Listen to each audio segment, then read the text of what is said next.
తెనాలి అమరావతిలో నిర్మించే రాజధాని రోడ్లను జాతీయ రహదారితో అనుసంధానం చేసి మెరుగైన సౌకర్యాలు కల్పిస్తామని కేంద్ర గ్రామీణాభివృద్ధి, కమ్యూనికేషన్స్ శాఖ సహాయ మంత్రి పెమ్మసాని చంద్రశేఖర్ వెల్లడించారు.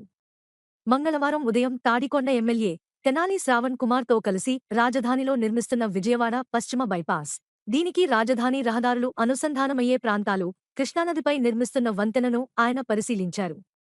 తొలుత రాజధాని గ్రామం వెంకటపాలెం సమీపంలోని టోల్ గేట్ వద్ద national highway authority of India అధికారులు నిర్మాణ పనుల ప్రగతిని వివరించారు. రాజధాని పరిధిలో కృష్ణానదిపై సుమారు 3 కిలోమీటర్ల వంతెనతో పాటు మరో 8 చోట్ల చిన్న వారధులు, అండర్ పాస్లు నిర్మించనున్నట్లు తెలిపారు.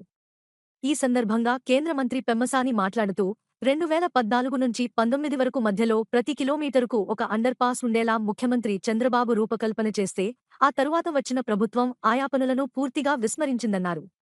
ప్రస్తుతం రాజధాని రహదారులు అనుసంధానం 10 అండర్ పాస్లు నిర్మించేందుకు ఎన్హెచ్ఏఐ ఆమోదం తెలిపిందన్నారు.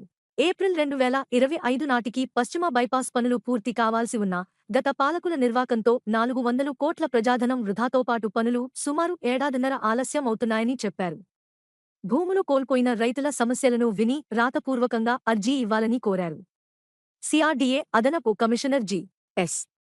Sai Praveen Chand, N. HPD Parvateesam, ADC CE Prabhakar, Navayuga project director Ramesh, Adani సంస్థ ప్రాజెక్ట్ మేనేజర్ శ్రీరామమూర్తి, కూటమి నాయకులు, రాజధాని రైతులు పాల్గొన్నారు.